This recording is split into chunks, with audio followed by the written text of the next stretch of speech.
आज आपण नूडल्सची एक नवीन रेसिपी पाहणार आहोत। Maggi manchow soupy noodles. नमस्कार, मी छायाज कुक टाईममध्ये आपलं खूप खूप मनापासून स्वागत। मंचाव सुपी नूडल्स बनवायला आपल्याला गॅसवर 4 कप पाणी उकळत ठेवायचं आहे। पाणी उकळल्यानंतर त्यामध्ये 1 पॅकेट नूडल्सचं टाकायचं। नूडल्स 5 मिनिटं शिजू द्यायचे। 5 मिनिटानंतर चाळणीवर गाळत ठेवायचे। हे नूडल्स जास्त शिजवायचे नाहीत। आता हे थंड करायला एका प्लेटमध्ये काढून घेऊया। थंड झाल्यानंतर त्यात 1 चमचा कॉर्नफ्लॉवर टाकून मिक्स करायचे। आता हे कॉर्नफ्लॉवर लावलेले नूडल्स फ्राय करून घ्यायचे।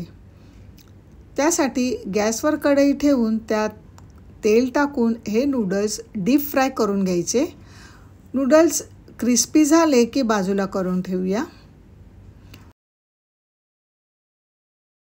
आता गॅसवर एक पॅन ठेवून त्यात 2 चमचे तेल टाकायचं। तेल गरम झालं की त्यात बारीक केलेलं आलं लसूण टाकून तेलावर परतून घ्यायचं।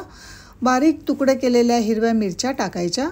त्यानंतर अर्धा कांदा बारीक चिरलेला तोही छान परतून घ्यायचा।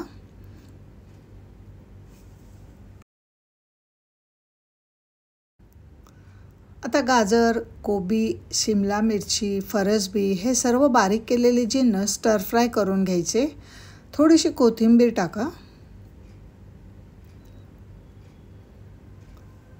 चवीनुसार मीठ।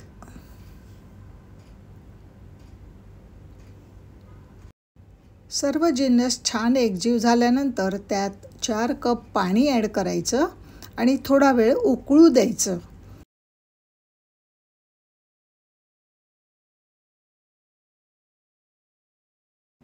एक उकळी आल्यानंतर त्यात soya sauce, green chilli sauce आणि काळी मिरी पूड टाकून छान मिक्स करायचं। 2 मिनिटं उकळी आल्यानंतर आपण यात 1 पॅकेट कच्चे नूडल्स ॲड करायचे। आता छोटा बोल घेऊन त्यात कॉर्नफ्लॉवर घ्यायचं। कॉर्नफ्लॉवरमध्ये थोडंसं पाणी मिक्स करून त्याची स्लरी तयार करायची। ही स्लरी आपण या सूपमध्ये टाकणार आहोत, त्यामुळे सूपला छान घट्टपणा येईल।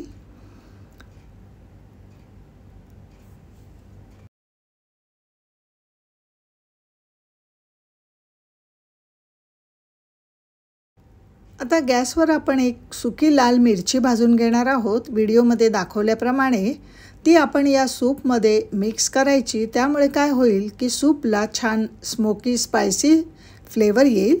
जसजसं सूप घट्ट होईल तसं ते ग्लॉसी तयार होईल। चिमूटभर साखर घालायची, वरून थोडीशी कोथिंबीर। आपलं मंचाव मॅगी सुपी नूडल्स तयार आहेत। तळून ठेवलेल्या फ्राईड नूडल्सने सर्व करा। मग काय आजच बनवायला घेणार ना? धन्यवाद।